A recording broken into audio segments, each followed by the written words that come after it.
Thank God we're finally open. Is that right? I've got good news and I've got bad news. The good news is Rosewood Atascosita is now open. The bad news is nobody wants to volunteer to be our first client. We're real excited. We are open. We're very proud. We had some permit issues along the way. Some of you probably know, but that's all been done. We have a beautiful facility, and we're excited to be your partner. Please come by and see us. Our grand opening will be sometime in September, late September, and you will all be invited. Thank you very much. Thank you, Jess. And then Lynn Cinefani with Manager of Business Development, Memorial Hermann Northeast.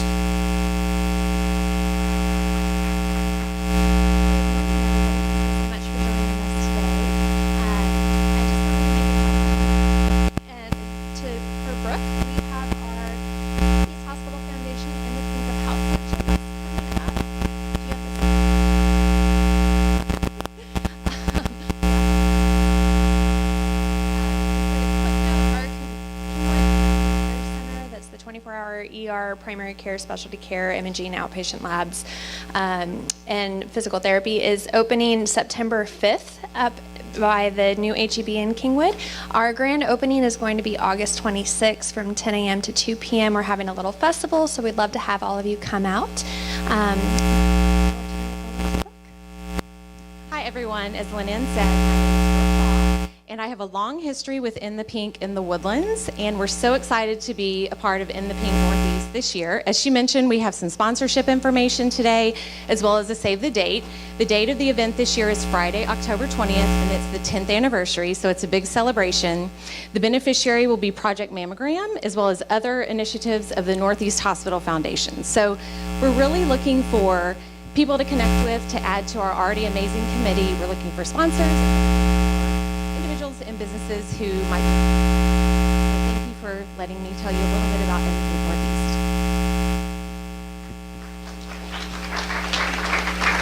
Thank you very much. All right. Next, we have a treat today. We have our former superintendent who is on the agenda, Dr. Guy Sconzo, but he'll be speaking a little bit later. But not on the agenda, and I put her on the spot to see if she can say a few words and introduce our opening video, and that's our new superintendent, finishing up her first year, Dr. Elizabeth Fagan.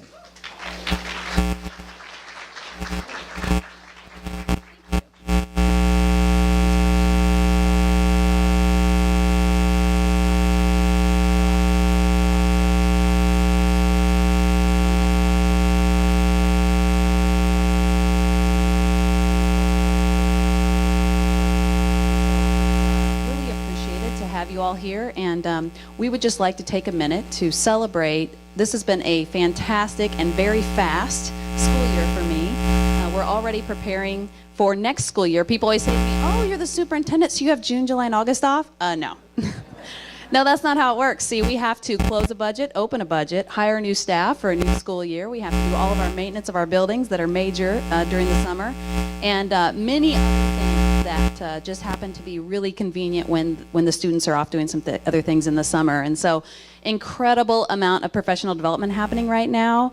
Where over 1,000 of our teachers signed up to participate in various professional development opportunities that we offered off of a menu of choices. And so that's happening right now. And if you are not a Twitter person, you might want to be a Twitter person, because we have literally hundreds of teachers tweeting out things that they're doing right now, professional development, learning opportunities for students for next year. They're very excited, so something to think about. So with that, I would like to share with you a video that we shared the other evening at the board meeting, celebrating all the incredible things our talented staff and students did this year.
tell you, at the end of each year now, for the last couple of years, we've done one of these year-end reviews, and it's amazing. As we have our Bizcoms, we try to tout some of the great things that are going on, but to see it all encapsulated in one video at the end of the year, it's pretty impressive what our students have accomplished. And I do say our students, it's not about staff, it's not about the school board, it's not about the administrators, it's about the direction given, but what the kids are actually accomplishing, and they're accomplishing great things. So I'm extremely proud to be part of this community and part of the school board as well. So do we have any other elected officials or representatives here that maybe I missed? Precinct 1? Precinct 1. All right, perfect. All right, so without further ado, our first speaker on the list is a great friend of mine, a great community partner of all of ours. Began his political career as a trustee for Humble ISD, served us well for many years, and now he serves us as our state representative. So if I'd like to introduce our state representative, Dan Huberty, to give us a legislative update. This is that legislative session that will not end, is that correct? Thanks, Robert. Appreciate it very much. Thank you. Well, thank you all for coming today, and hopefully I'll try and be brief, and then I'll be happy to answer any questions. Unfortunately, we are going back in July. I don't know why, but that's not my call because I'm not the governor. So there was a couple things that happened at the end of the legislative session that caused us to come back. And the one thing is, and this is just, anything I will always tell you is very factually based. I think those of you that know me know that I don't put up with a lot of crap, and I don't deal with the political crap that's out there, and don't really care what people think about what I'm going to say, because I'm just going to tell you the truth. The truth of the matter is that we have a group in the House called the Freedom Caucus, and we had a sunset bill that allowed for the Texas Medical Board to continue ongoing operations. Actually impacted, it was a sunset commission. Freedom Caucus ended up killing on the last night of the session, ended up killing about 100 bills on the calendar, and the sunset bill was on that calendar. And so we had a safety net that we created to do that. And let me tell you why the Sunset Commission is important, especially for the medical board. It's the one that regulates doctors. And so basically what would happen is that if we didn't pass that commission, the medical board would be disbanded, which means that every doctor in the state of Texas would not be licensed or overseen through the state of Texas. So very important for you to understand that that's what happened. In addition, there were several other bills, many of us I think.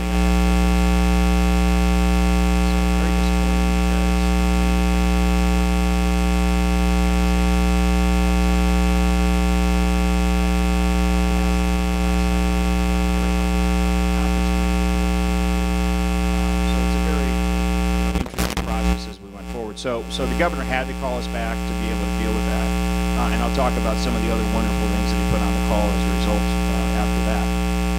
But for those of you that don't know much about the legislative process, we meet once every 2 years. There's many of us that advocate that think that's too often, and I'm probably one of them right now based on what we just did.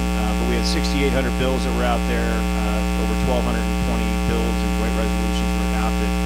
Currently, the governor signed roughly about 646 of those bills, evenly split between the House and the Senate. So, as I said, the governor has decided to call us back into the special session. I'm going to stand over here. I think it's probably a little better for you. The governor's called us back into special session, and the interesting thing I think that we're looking at as we go forward of the various things that are out there. Again, I talked about it, the sunset legislation. Now, for those of you that are here with the school, the governor also put on several other issues on the call which are school related. And I served this last session as the chairman of public education, and we had over 500 bills that were referred to our committee. We heard roughly about 350 of those bills or something like that. So in that realm, it was pretty significant. A lot of repeat bills, things that we weren't going to hear. But the governor decided that if we were going to come back, that he was going to put other things on the call. So one of the things he put on was a $1,000 pay raise for teachers. Sounds great, right? Well, we're not going to give you any money to do that. We're just telling you, the school district, Liz, that you need to give everybody $1,000. It's insane. So it's $700 million is what it would cost. That's the actual cost. Now, again, Humble is called the Humble Independent School District for a reason, right? And so, unfortunately, what we're doing is we're mandating and telling school districts to give a pay raise. For those of us that were on the school board back in 2009, I don't think there's anybody here, Dr. Sconzo was though, but that was when they came out and they basically, out of the legislative session, they required us to give a pay raise when they gave us money to be able to do that. And then 2011, they didn't give us the money to continue to fund the pay raise. And so it's really a really bad public policy discussion that we're having on this. I'm meeting with Commissioner Morath on the 26th, and we're going to talk about that particular issue. A couple other things: administrative flexibility in teacher hiring and retention practices. Again, I think back about 2011, the legislative session where we had a couple bills called HB 400, HB 500 that were student flexibility bills. It was awful. It was absolutely awful. It was basically wiping out Chapter 21 of the Education Code. Is what they're talking about doing, and to create more flexibility in the school districts, and that's really not what it's about.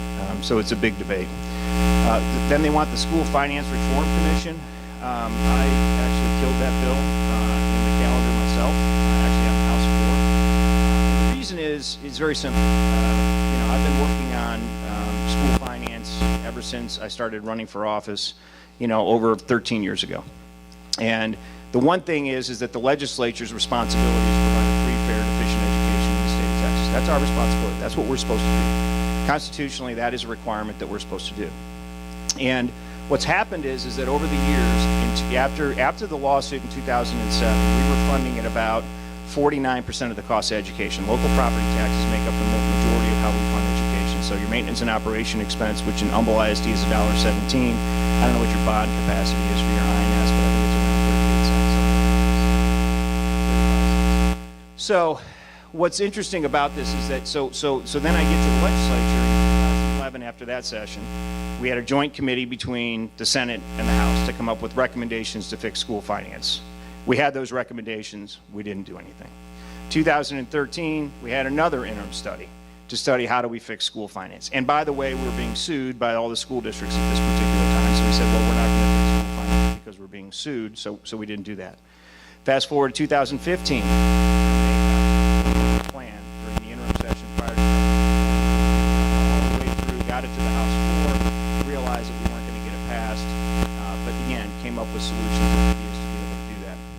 Then come to 2017, we have another interim joint commission to study school finance, ideas, concepts, what we should do. Get to the point of actually getting a bill, and I'll talk about it here in a minute, but getting a piece of legislation, we talk about it, and get it passed out of the House. It comes out of the House, not unanimously, but 134 to 50 range. Pass it over to the Senate, and they kill it. Now what they want to do is create a school finance reform commission with a bunch of political appointees to tell us what we need to do to fix school finance. Or a blue ribbon, or whatever they call it, to fix school finance. We just have to have the will to do it. And unfortunately, the will wasn't there this legislative session.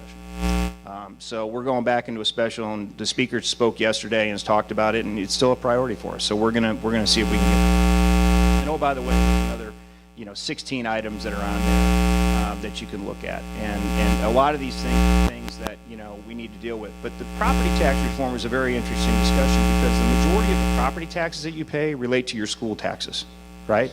So if we fix school finance and the state does the job that they're supposed to do, you actually would get meaningful tax relief and meaningful tax reform.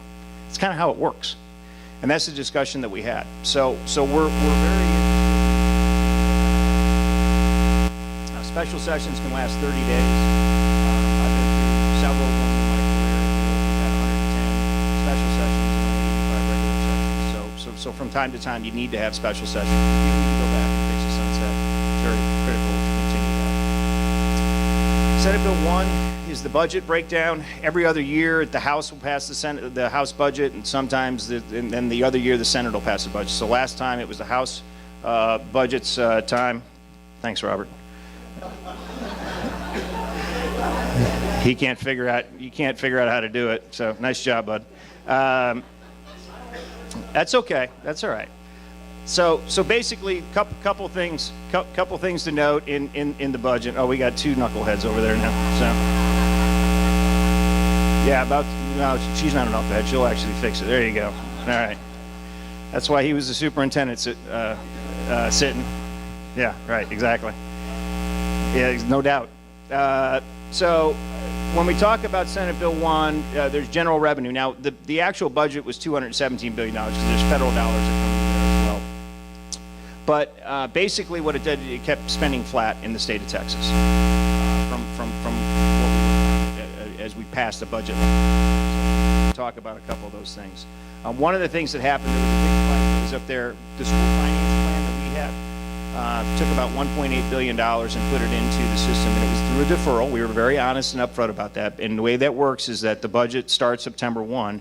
We took the payment that would have been due to school districts in August and delayed that payment till September. So very honest about it. We did it in 2011. We've done it. The Senate called our plan, phony money and everything else, but at the same time in their budget, they delayed the transfer of $1.8 billion to the general fund from the state highway fund, which was what we passed in the constitutional amendment in 2015, 15 or 16, I can't remember the exact date, where we're using money to improve the highway funds. And the reason we did that was because even if we put $1.8 billion in the hands of tax dollars, we couldn't get the money out of the but it was just, the political discussions about it were very interesting on pointing fingers and, who's spending money where and how they're doing it. The reality is that that's just a fact. And you can call it whatever you want, but we had a plan to fix school finance, and we used $1 billion out of the Economic Stabilization Fund to pay for one-time expenditure. These are kind of the numbers that are out there. I'll focus on two top numbers. One number that we have different articles in the budget, and you go all the way through Article 10. When you talk about the different articles, but the two biggest articles are Article 2 and Article 3. Article 2 is Health and Human Services. Article 3 is Education. Includes public education, includes higher education. Article 2 is about 36% of the budget. Article 3 is about 37% of the budget. So when you start talking about, these numbers that are out there, in round numbers, 74%, let's call it 73 to 74% of our entire budget is spent on two of the articles that are out there. The governor did line item veto about $120 million in the budget. These are just some of the items that he did, but I want to point out one that's really kind of interesting and why he did that. And don't really know why he did it yet, but this was right after Trump had talked about pulling out of the Paris Initiative and climate change and everything else. And he vetoed $87 million out of what LIRAP, the LIRAP program. LIRAP is the Low Emission Reduction Program, vehicle program. And it's funded through each county that participates. So Harris County participates in that. You pay a fee on your registration document. And when you pay that fee, that money goes to the state, and then that money then comes back to us. And all we did this legislative session, we said we have 90% of the dollars that come in to the state that came from the counties need to go back to the counties that they came from, that they originated from. So that allows people to be able to spend the dollars that they're paying for in their fees. The governor has no idea why. So we're going to talk to Harris County about it. And my opinion is that if we're not going to use those dollars, we're not going to the budget to certify the budget. We as Harris County citizens are paying for that. That money's not coming back into our community, and we should stop paying for it. We should eliminate that fee. We should get rid of the fee. These are some of the bills that we passed really quickly, and I know, Robert, I'm trying to get through this as quick as I can, but I had authored 38 bills on legislation, my legislative package, and I sponsored Senate bills. 9 of those bills from the Senate side were sent to the governor, and 6 have been signed on the Senate side. Only 5 of my 38 bills have been sent to the governor, and 1 has been signed by the governor. For those of you that paid attention very early on in the legislative session, one of the things that I said, and I did when I went to a Texas Tribune Festival, is I was asked about vouchers for school districts, and I said, they're not going to pass. It's not going to happen. The votes aren't there.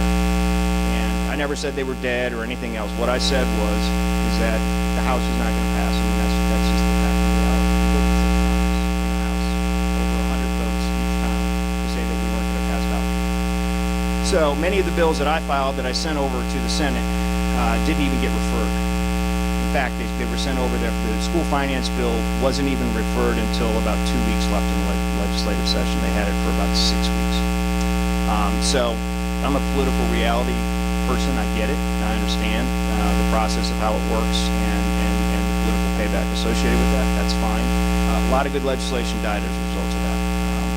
But it is what it is. So these are some of the bills that we sent over, and I'll talk about. I'm going to skip through these because I don't think it's important. There's a lot of, you can see there's a lot of them that died in various committees. So that's just the process. That's how it works. And the legislature is not meant to pass a lot of bills. I mean, we shouldn't be up there passing 6,000 pieces of legislation. We really shouldn't. But we should pass meaningful reforms. And unfortunately, there's a lot of good things that didn't pass. But my priorities, my top priorities, fixing the school finance system, the accountability system, which we did get fixed the very last day, reforming municipal annexation, and SSA. So let me just tell you quickly about the finance fix that we have proposed. This was really kind of a long process. This is over 4 years. Many different people were involved, a lot of people involved. Dr. Sconzo was involved. Even though we did get some things in the budget for fast growth schools, like the NIFA financing, which is the new school facility allotment, that will help when you're building a school is, we actually increased the allotment to $1,000. That's a big deal. You know, when you have 500 kids and you got $1,000, it's $500,000 when you so that did get done.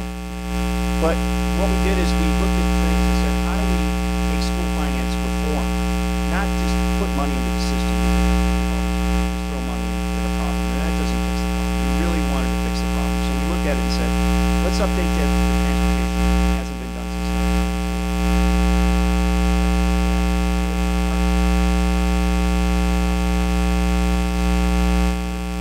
Assisted state tax relief program was created in 2006. A lot of those were rural school districts when we pressed tax rates back then.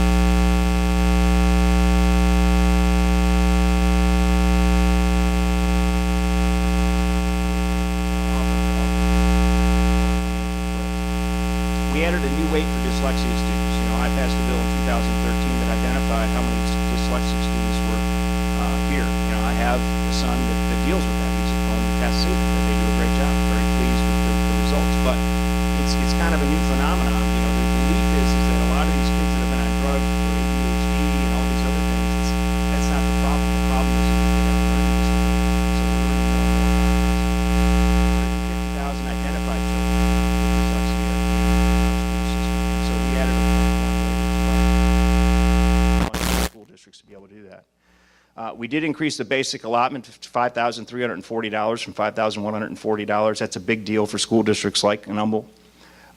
We increased the weight for bilingual education by 0.01. That's $100 million. And then we also increased the weight for career and technical education. Now, let me tell you what that means for a school district like Humble. As House Bill 21 left the House, it meant about $14 million in additional funding that Humble ISD would have received. $14 million. When House Bill 21 came back from the Senate to us, Humble ISD was going to receive about $400,000. That was the difference. And when they sent House Bill 21 back to us, none of these things existed. The dyslexia weight was gone, the basic allotment was gone, the transportation allotment was gone. They had a little bit of money in for the hardship provision, no career and technical education, no bilingual weight. Instead, what they did is they had $200 million just into the formula, didn't increase the basic allotment, and then they put facility funding in for charters, and they put a little bit of facility funding in for school districts. And then they added a voucher program, and a universal voucher program, I will mind you. And so we took a vote and said we're not going to have vouchers, and then ultimately that was on when we got the bill back, they passed it on a Sunday night. We stayed up to 1:30 in the morning watching the debate. They got it back over to us. They asked, and at that point, we asked for a conference committee to be able to have a discussion on Tuesday. They said no, bill's dead, and then they appointed a conference committee on Saturday. Saturday was the last absolute day that we could pass a bill. There was no chance to be able to get anything done. Completely disingenuous as the process went along. So, and by the way, we sent, I think, the bill to them on April 2nd or 3rd. I tell you that because when we go back into the special session, we're going to have this discussion again. You need to know that in my opinion, whether you know, and I know that, you know, there's going to be people coming after, you know, members of the House for political purposes and everything else, but my opinion is very simple, is that you either have elected officials that want to go up and help their communities, you don't. That's the bottom line. This would have helped our community. This would have helped our community. The major employer in our community is our school district. And I remind people all the time, you know, when you hear and you read things that are being said about it, and they talk about the educrats that are out there, that are, you know, dismantling our school systems, and I remind them, and I said, you know, a lot of the teachers that I know are Republican, and they do vote. And I remind people that. It's really disappointing to see where this ended up at the end of the legislative session. Reforming municipal annexation, for those of you that lived in Kingwood and were forcibly taken by the city of Houston back in the late 90s, we had a bill that would have prevented that. And that's important for a community like ours because we're all in an unincorporated. For those of you who live in Eagle Springs, you live in, you know, in Atascosita, very, very important. We ended up finally getting the bill passed out of the House. We sent it over to the Senate. We had some amendments. They asked for a conference committee. We ended up getting the bill back and got our conference committee report passed. And the very last bill that got killed on the calendar for the Senate was there was a filibuster on this exact bill. So when you read it in the newspapers, there was a senator that filibustered. This was our bill. This was the annexation bill. This is what happened. The governor did put it on the call, so we might get a chance to be able to address that again. We did deal with the public accountability system, the A through F system. That was a very important thing for us to be able to fix. We had 5 domains. We went to 3. We made it more collaborative. We worked with, you know, groups like the Fast Growth School Coalition, TASB, TASA, a lot of different groups that were out there. And again, this was a bill that we passed very early on, sent over, and we're dealing with the negotiations at the very last hour. In fact, we worked with Commissioner Morath the very last day to basically rewrite the bill to be able to get this passed. But we recognize that it's very important to be able to deal with that. So it talks about student achievement, student progress, and closing the gap. I believe that it's important for the community to understand where their schools are at and how they're doing and how they're performing. But at the same time, what happened with the old system was it was really, you know, based on just, you know, one test, one moment in time. And that's not really a judgment of how a school's doing, right, or how the kids are doing. What it is we looked at it and said to ourselves, there has to be other things that we take into consideration. You know, we have to talk about, you know, how long has a student been with us? You know, those are the important things as we go forward. One other thing that I would say as I wrap up is that one of the other big bills that we passed for the schools this legislative session is the individual graduation committees. We extended that another 2 years. Now, I tried to make it or just take the cap off on that, but basically what that does is for students that for whatever reason, if they have a learning disability or something that happens to them, if they're unable to pass a EOC exam, which is the end of course exam, for some reason, and they can't pass that test, the schools create what they call an individual graduation committee, which allows those students to take the schools to take the body of work that a student completed during their entire 4 years in high school and determine whether that student is eligible to be able to move forward. And I'm going to give you one small example, and then I'll shut up and I'll be able to answer any questions. When we heard the testimony on this, we had a father that his daughter was dyslexic, and she could not pass the English 1 exam. Just couldn't pass it for whatever reason. Now, she passed English 2, but she couldn't get past the English 1 exam for some reason. She tried to take it 5 or 6 times. She was accepted to Texas A&M. Accepted to Texas A&M. She had a, you know, and so that means that she was in the top 10% of her class. And so had this law not existed, she would not have been able to graduate from high school nor go to Texas A&M, and she's now a sophomore at Texas A&M and doing very, very well. Of the students that participated in this, there were 12,000 students last year that were eligible for this, and only about 65% of them were eligible to graduate. So it works. So this is something good that actually works that we've been able to benefit from. So anyways, I'm speaking at the State of the State, and it'll be a more robust conversation. Be happy to go through that and happy to answer questions, and I know it was a little lengthy, sorry about that, but any questions? All right, yes.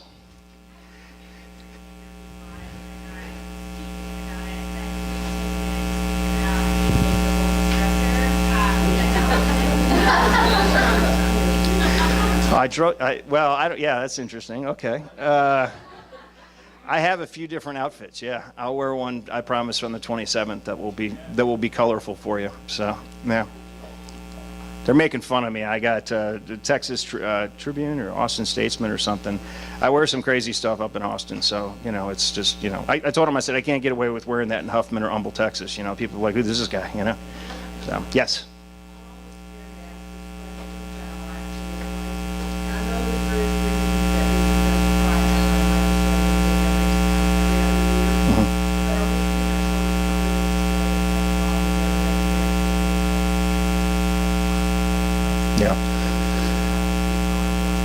Yeah.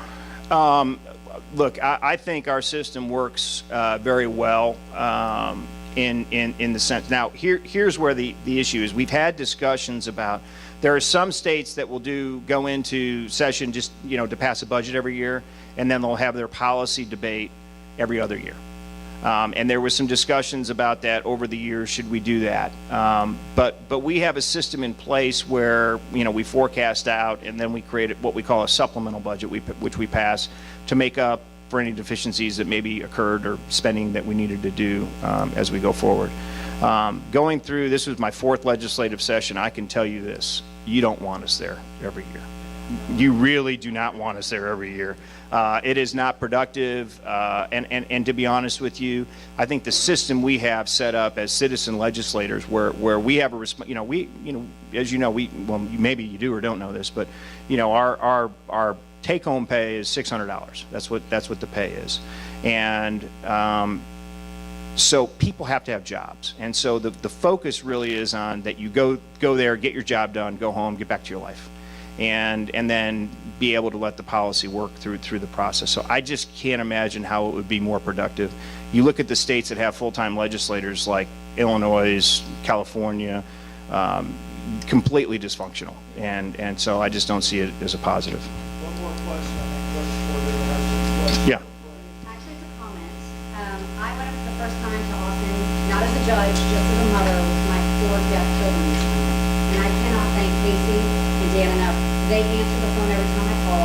Every time they need somebody, they met me at the door to show us where to go. We had 4 little kids with us. And I just can't thank them enough. They're so busy doing all this, and I just wanted to thank them. Oh, yeah, you're welcome. You bet. Yeah. Last one, Robert. Yeah, Robert, go ahead. I want to cut you off.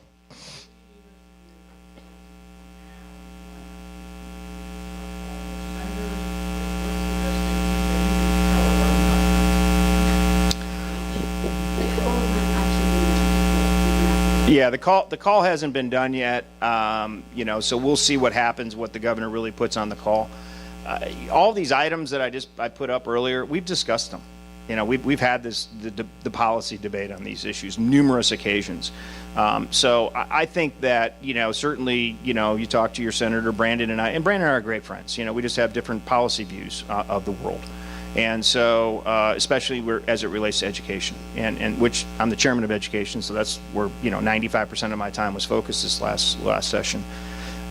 So I think that we understand where our district stands on these issues, and while some people may disagree with some of the policy debates and discussions, I think I have a pretty good handle on what our community views and how important our schools are and some of these other things that are out there. As we continue to move forward. So, but please, any of the items that are there, if you see them, and we'll put this on our website, so if you've got some comments or suggestions for us specifically about any of these issues, I'd be happy to have that discussion. I anticipate, another full 30-day robust discussion on these issues as we go forward. So, all right. Thank you. Thank you. Thanks. We are going to go overtime. I'm telling you right now. We're about 20 minutes behind schedule. We started a few minutes late, but anytime we have an opportunity to have Dan or Judge Poe or someone like that in, I want to give them as much time as they need to get their information out and answer some questions. But on that last slide, Dan is going to be the speaker at the June 27th State of the State luncheon for the Chamber of Commerce, and it's going to be at Kingwood Country Club. So if you have not RSVP'd for that, if you have some other questions you want to ask Dan, please RSVP through the Chamber office for that. we need a large crowd there. There's a lot of stuff going on, and he'll be getting ready to go back to Austin. So if you have some questions or comments you want to get to him face to face, that would be a great time to do it, okay? If you have to leave early, I totally get it, totally understand. If you'll just exit quietly so we can continue going, and thank you for that. I appreciate it. So our next speaker, our former superintendent of 15 years, now I thought he was retired, but apparently not so, Dr. Guy Sconzo. Well, thank you all. It's good to be here. Liz, congratulations on an outstanding first year. It really was a great, great year, and appreciate you very much. When you made the comment about not being off June, July, and August, Robert reminded me that I was, so you need to work on that contract. Yes, I am retired, obviously, but I'm fortunate and feel very blessed to be able to serve in a role now where I am the executive director of a group called the Fast Growth School Coalition. It's a coalition of the 75 fastest growing school districts in the state.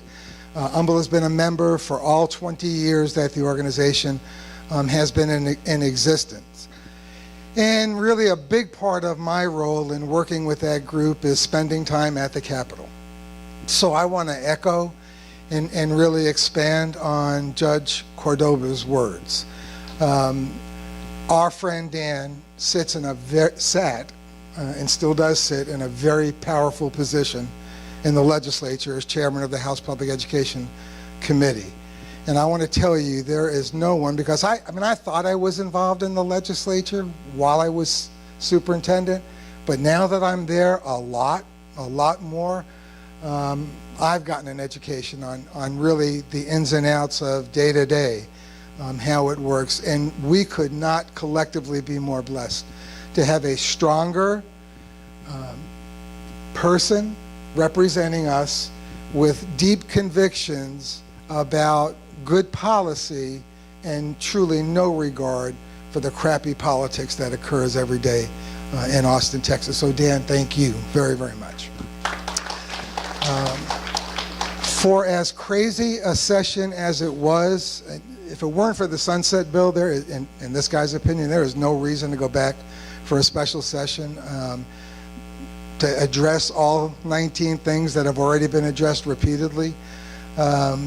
It was a crazy session, in many ways an extremely frustrating session, and in some ways a really ugly session. The House and the Senate might be groups that, if you really just kind of looked at them objectively, they really represent different planets. They are so far apart ideologically, it's not funny. So in that context, Fast Growth School Coalition, we were able to enjoy some victories this session, amazing in my opinion, and we enjoyed those victories a lot due to the persistence and the advocacy of Chairman Huberty. Dan mentioned the new instructional facilities allotment. That's been a program that's been in place now for better than a decade. It provides $250 per student enrolled in a new campus the first 2 years that campus is open. Really important to help soften that local impact on the operating budget. However, the funding for that program has to be reappropriated every session. So we started this session with a House proposed budget, including NIFA funding, and surprise, surprise, the Senate version of their budget not including NIFA funding. When we got to the end of the session, again, and due a large part to Dan and the hard work of all of our superintendents, Liz has been very, very involved, we got the NIFA funding reappropriated into the new biennium. So that was the first really important victory for us as a coalition. The second victory was we got the $250 per student allocation increased to $1,000 per student. Now that's really significant, as Chairman Huberty mentioned, but it comes nowhere near to what a district actually spends that first year in starting up a new campus. So we're grateful for those two victories. Another victory, and this is kind of crazy because it was a defensive victory, is we fought hard against any, and there were many bills, that introduced funding, facilities funding for charter schools. Now, charter schools are our friends, but we vehemently opposed any new funding for charter schools because of this fact. School districts receive what's called the existing debt allotment. That's the state funding provided to school districts to pay down debt. Let me mention too that 75 school districts, the fast growth school districts in the state, Texas enrolls about 80,000 new students every year for the past 5 years, and the projections hold for that going forward. 80% of those 80,000 new students every year are enrolled in the 75 fast growth school districts. So they truly are destination districts, but they're also districts and communities that suffer from having to provide a lot of new facilities and incur the debt that goes along with that. So here's why the resistance to any charter school facilities funding, which, by the way, when charter school legislation was passed, didn't include any facilities funding. So this would be brand new if it were to come to pass. In 2000-2001, at its peak, the state provided funding for EDA, for offsetting local school district debt, was 45%. The state was picking up 45% of all statewide school debt. Today, the state portion of debt funding is 7%.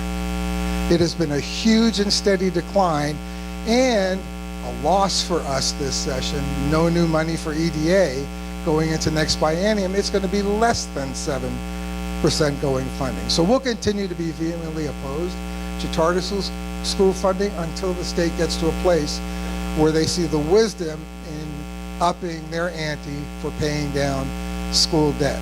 In the alternative, now that the state picks up 7%, my property taxes are paying 93% of Humble ISD's debt.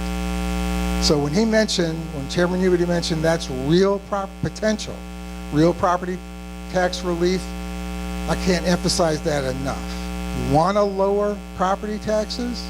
Increase state funding. And it's shameful that it's only 7%. For the 75 districts, destination districts, who are educating better than 80% of all the new students coming to our state every single year. So, really difficult session. Sorry that we're going back in July. July for the coalition will be defense. It's only going to be about defense, trying to ward off a lot of what we think are the bad ideas that were included on the list Chairman Huberty shared. So that's the update from us. Be happy to answer any questions. Okay, thank you. Doc, thank you. Appreciate it. Thank you so much. Okay, those of you that have been around the chamber the last year, you know that, or the last few years, we have a major push for economic development. We have just hired a new president for economic development for the Lake Houston Chamber, the Lake Houston Economic Development Partnership. So I'd like to introduce to you today Mark Mitchell.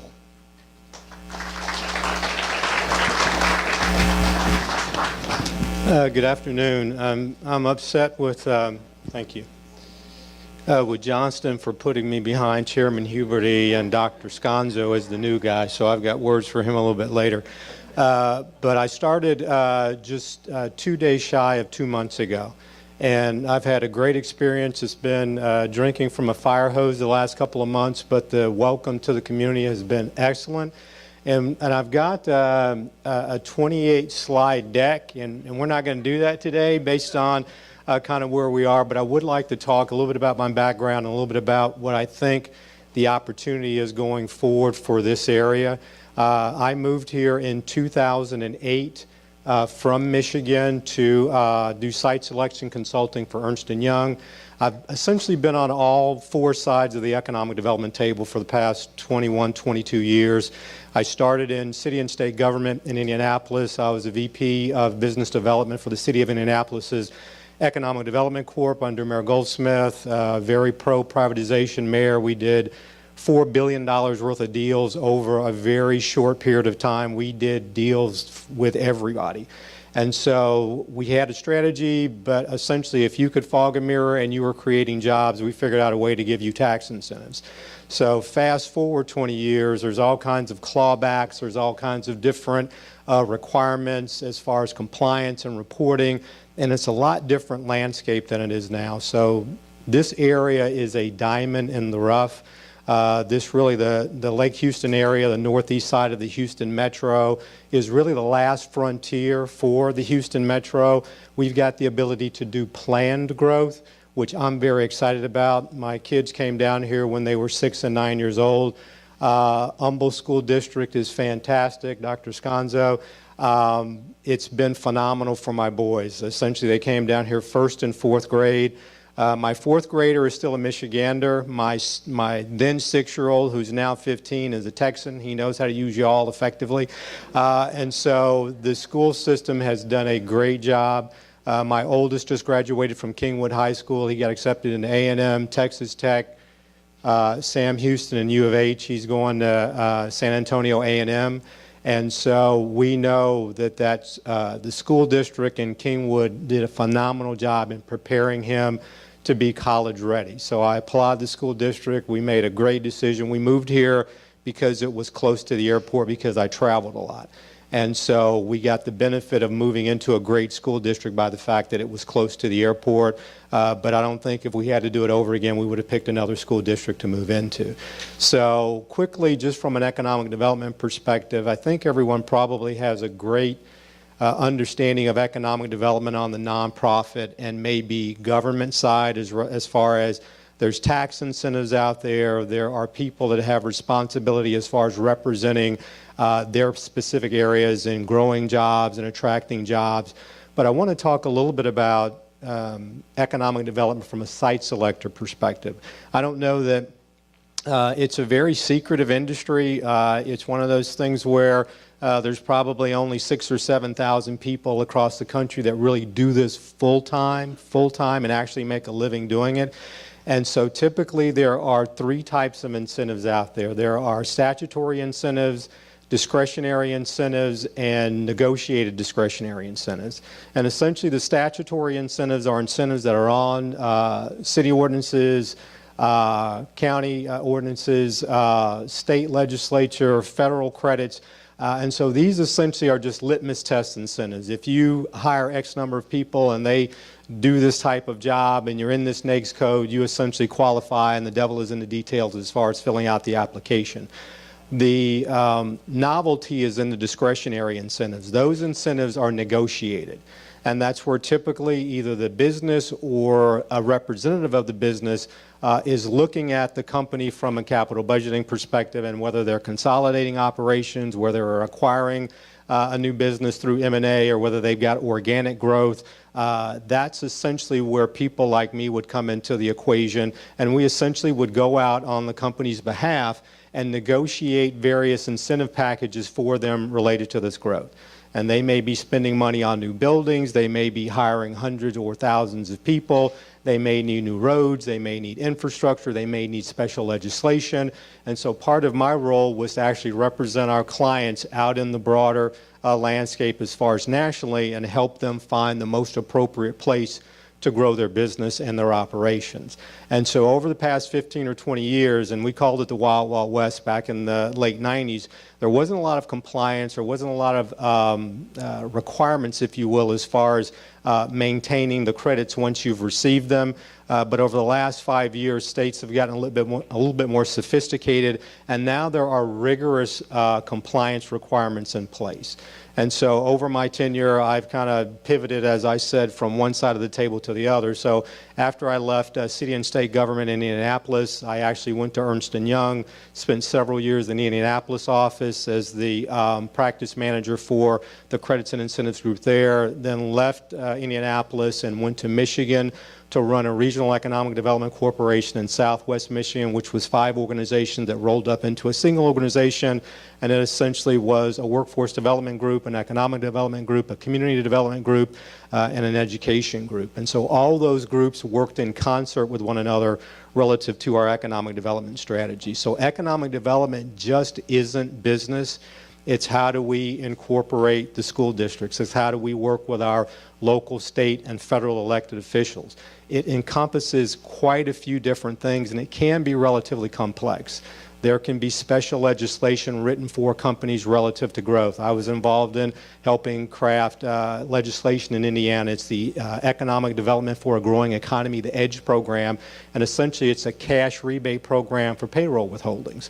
And so I was able to participate in that, and we made changes to that program where it was not only available for new businesses coming into the state, but also as a retention tool for companies that were already there, that were being courted by other states. And so again, it's a very unique arena, but it can be, if used the right way, it can be a very effective tool to manage your growth and grow your communities in the right way, provide a great quality of life, and do things that you ordinarily wouldn't be able to do from a community perspective. And one of those things, and we talked about the school districts quite a bit, and this area is growing like crazy. And I've got some slides in here that I may try to get to relatively quickly, but the average growth over the last 3 census periods for this area has been over 40%. And so that is huge. And so your school district has been taxed immensely. There are, I think, Dr. Sconzo, you can probably speak to this. In the last 9 years that I've lived here, I think there's been at least 5 new schools open up, and I think there's probably 3 or 4 more planned in the next 18 to 24 months. And so there are 13,000 rooftops planned growth over the next 5 to 10 years here, with most of that happening along Westlake Houston Parkway. And so with that, we've got to figure out how to balance out the ad valorem tax base. And so we do that by attracting the right kinds of businesses to our community. And those are businesses like Technip FMC, like Apache Industrial, like Insperity. These are all the types of jobs and companies that give us that middle-class growth opportunity where the folks are making more than $40,000, $50,000, $60,000 a year, and those dollars get rotated in the community. So all of this is about live, work, and play. We want to keep as much of these dollars in this area as we can. So to the extent that we can see developments like Generation Park take off, where we've got the good infrastructure now with the Beltway opened up. And I do want to fast forward to a very interesting slide here if I can. And if the bottom one? Okay. And this is just something where I moved into Summerwood, and you can see I was going to dazzle you guys as far as numbers are concerned. This right here is the northeast corner of Beltway 8 in 2014. This is that same corner in 2017. And this is only the beginning. So now, and I'm used to being in communities that have zoning, so Texas has been an interesting place for me because there are many areas that do not have zoning. The beauty of this is we have the ability, even without zoning, with a master plan community, we can make sure that the adjacency of developments makes sense, property values are held and continue to accelerate, and that's really what you want. That helps you from a tax burden perspective. It helps the school districts because valuations remain high. And so this is probably the most interesting slide that we've got in here. And then I also promised someone else that these are a couple of new developments that are taking place as we speak within our metro area. So the growth that's going on here is phenomenal. And I'll wrap up and say thank you to the 200 people that have met with me over the last couple of months. And for the next 200, I am going to be knocking on your door here relatively quickly. The information that I've been able to glean these past 2 months has really helped me begin the collection of the puzzle pieces.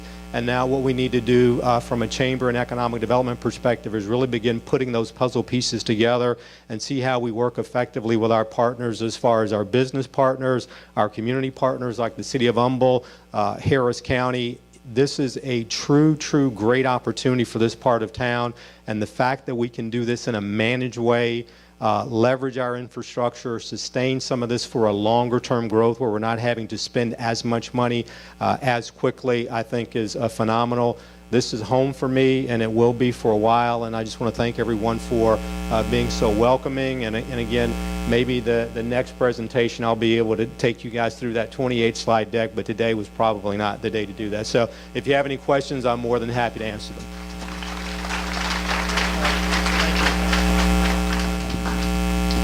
All right, our last two speakers are dealing with the Groves, some of the developments with the school district in the Groves, and then the development itself. So I'd like to have Joby Copley. He is the Executive Vice President of Joyner Architects. Sir, how's everybody doing today? We've got a couple of exciting projects I want to talk about. Again, these are new projects in the Grove subdivision. I don't know if you guys know where that is, just up the south down Lake Houston Parkway. We've got the new Humble ISD 21st Century Middle School. Top one. Yeah, there we go. We've also got a joint project with the Greater Houston YMCA. It's the Miracle League Sports Facility. We're really excited about that one. And also we've got the new Groves Elementary School. That's I can't take credit for that one. That's a PBK project, PBK Architects. Again, Grove Subdivision, Timber Forest Drive, Madera Run, just south of us. This is our site. We've got to the west side of the site, we've got our middle school, 21st century design, new to Humble ISD. A lot of natural light in the classrooms, a lot of collaborative spaces, which we know a lot of natural light gives students better productivity, better performance. Middle of the site, we've got our new Miracle League. These are popping up all over the country right now. What it is, it's a special needs sports facility. We've got baseball fields for kids with disabilities, handicapped, wheelchairs, autism. They get out there. They're paved fields so they can wheel around the bases. We've got a covered pavilion to support those facilities and also a large playground back here. A little bit about the middle school. Again, 21st century design. Every classroom in this building has glass, has natural light windows. We have an atrium so kids can see outside. We can see trees from all of the classrooms, 3 stories.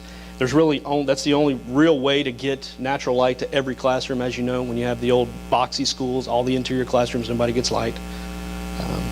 Real proud of that one. A couple of shots. These are shots down Madera Run.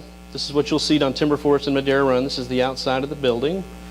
The back portion, the back gym drop-off. Really nice elevations that will complement the area. Some interior shots. All of our classrooms